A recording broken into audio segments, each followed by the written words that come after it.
इस कहानी के लेखक हैं संजय कांबले। रात के लगभग 8 बज चुके होंगे। दौड़ते हुए कदमों से पोस्टमार्टम करने वाले मारुति राव पोस्टमार्टम कमरे की ओर चलने लगे। बहुत सालों का पोस्टमार्टम का अनुभव ही उनकी पहचान थी। कभी कभी कुछ शव ऐसे होते थे जो पुलिस भी नहीं देख पाती थी।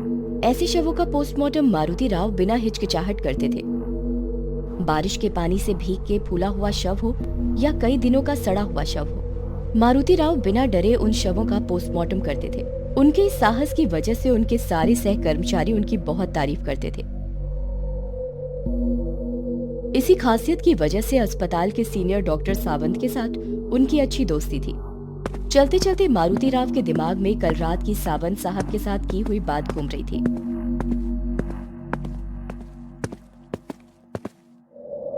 कल रात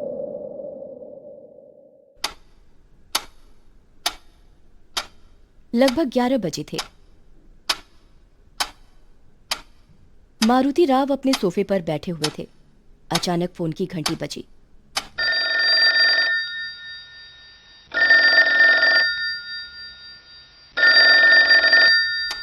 घड़ी की ओर देखते हुए मारुति राव ने फोन उठाया।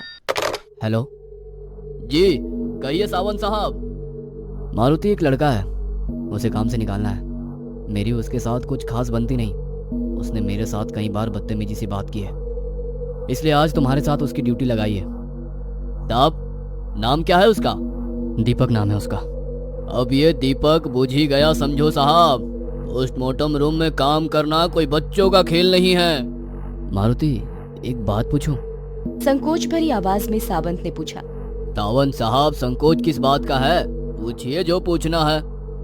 मारुति, तुम इतने सालों से पोस्टमार्टम कर रहे हो, पर क्या तुम्हें भूत प्रेत आत्मा इन बातों पर विश्वास है? भूत? साहब ये सब मनगढ़ंत कहानियां हैं। मुझे ऐसे मनगढ़ंत कहानियों पर विश्वास नहीं है।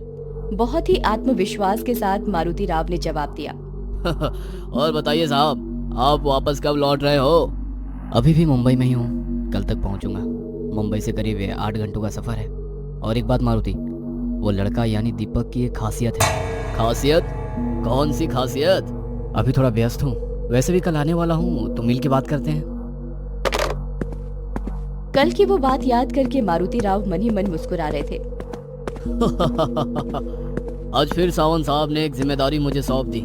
जिन लोगों को काम से निकालना होता है उन लोगों की ड्यूटी सावंत साहब मेरे साथ पोस्टमार्टम कमरे में लगाते हैं। यानी कि वो खुद काम छोड़ देते हैं, उन्हें निकालने की नौबत ही नहीं आती है। चलते चलते मारुति राव पोस्टमार्टम कमरे के पास पहुंच गए। वहां 24-25 साल का एक लड़का खड़ा था। सामने टेबल पर सफेद कपड़े के नीचे एक शव भी था। नाम क्या है तुम्हारा? सर दीपक। दीपक, पोस्टमार्टम करते हुए बुझ मत जाना दीपक। मारुति राव ने अपनी पोशाक पहनी और दीपक से कहा। डर लग रहा हो तो अभी बताओ, यहाँ कई लोग चक्कर खाकर गिर चुके हैं। मारुति राव ने शव से सफेद कपड़ा हटाते हुए कहा। लगभग 25 साल उम्र होगी इसकी। सिर पूरी तरह कुचला गया है, शायद किसी बड़े पत्थर से खून किया है। शव की अवस्था देख दीपक ने आंखें बंद कर ली। इतने में ही डर गए? सिर्फ सिर तो फटा है, पोस्टमार्टम में तो शरीर के सारे अंग निकालने पड़ते हैं, तब क्या करोगे? मारुति राव की बात दीपक को बुरी लगी। उसने हिम्मत करते हुए शव की ओर देखा और कहा। इसका खून नहीं हुआ है, काम पे जाते वक्त गाड़ी फिसल गई होगी और तभी किसी भारी गाड़ी के नीचे उसका सर कुचल गया होगा, इसलिए चेहरा भी पहचान नहीं सकते। अरे वाह, बहुत ही हिम्मत वाले हो। देखते ही निष्कर्ष निकालने लगे। बिना कुछ कहे दीपक शांति से खड़ा होकर देखता रहा। मारुति राव ने टेबल के पास रखे सर्जिकल ब्लेड को उठाया और दीपक की ओर देखते हुए कहा। इतना डरे हुए क्यों लग रहे हो? पोस्टमार्टम तो इसका हो रहा है और दर्द तुम्हें क्यों हो रहा है? तभी दीपक ने उस शव की तरफ देखते हुए गंभीरता से कहा। मौत के बाद इसके शरीर से बाहर पड़ी आत्मा अपने शरीर का पोस्टमार्टम होते हुए देखेगी तो उसे कैसा लगेगा? दीपक की ये बात सुनकर मारुति राव ने हंसते हुए कहा।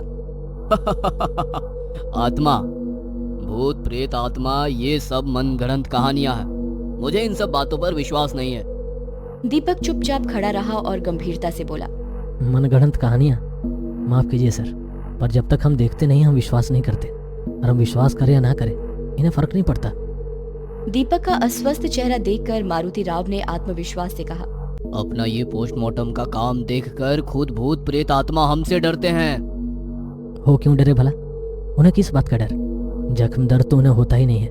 उसके लिए उनके पास शरीर जो नहीं होता, वो कहीं भी जा सकते हैं, आपके सामने भी हो सकते हैं। दीपक की इस बात से मारुति राव को गुस्सा आ गया। उन्होंने गुस्से से दीपक को देखते हुए सर्जिकल ब्लेड उठाया और टेबल पर पड़े शव के गले में भोंक।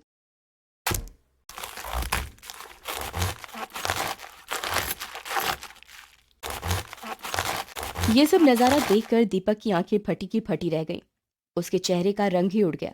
दीपक के चेहरे का उड़ा रंग देखकर मारुति राव ने उस शव के शरीर के अंदर हाथ डाला और शरीर के कुछ अंग बाहर निकाले और कहा, इसके फेफड़े की हालत देखी, दारू सिगरेट का परिणाम है।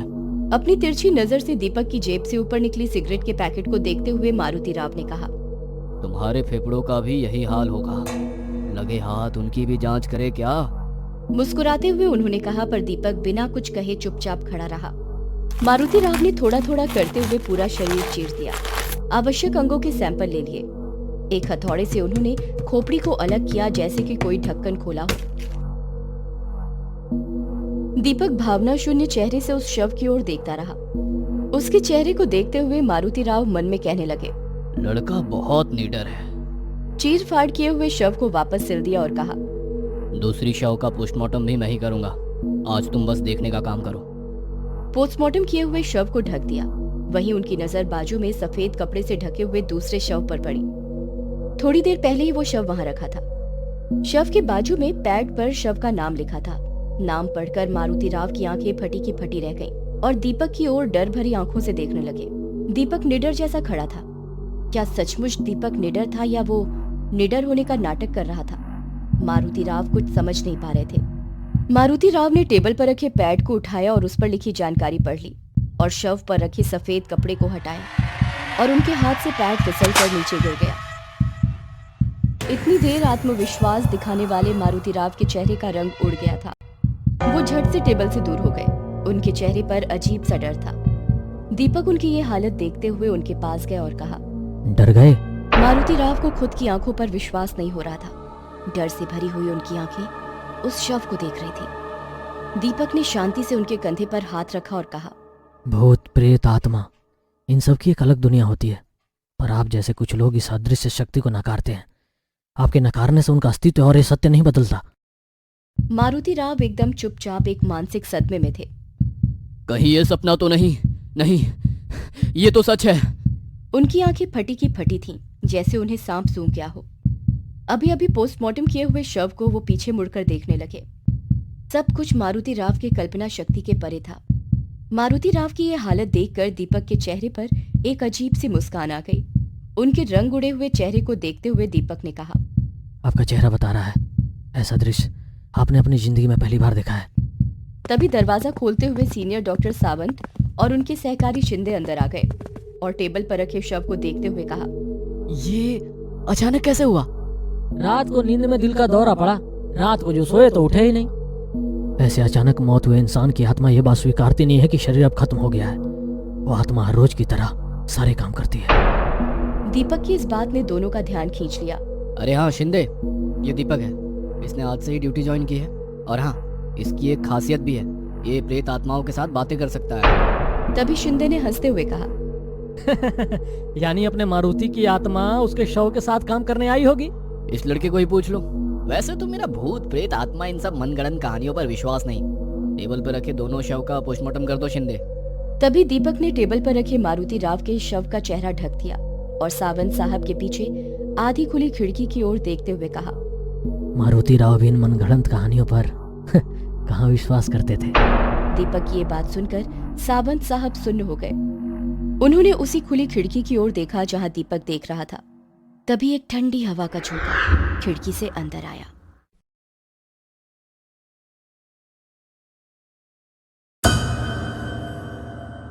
ये कहानी आपको अच्छी लगी हो तो हमें सब्सक्राइब करें, हमारा इंस्टाग्राम और फेसबुक पेज जरूर फॉलो करें। अगर आपके पास ऐसी ही कोई कहानी हो तो हमें कमेंट बॉक्स में भेजें। हम कोशिश करेंगे कि अगली एनिमेटेड स्टोरी आपकी होगी।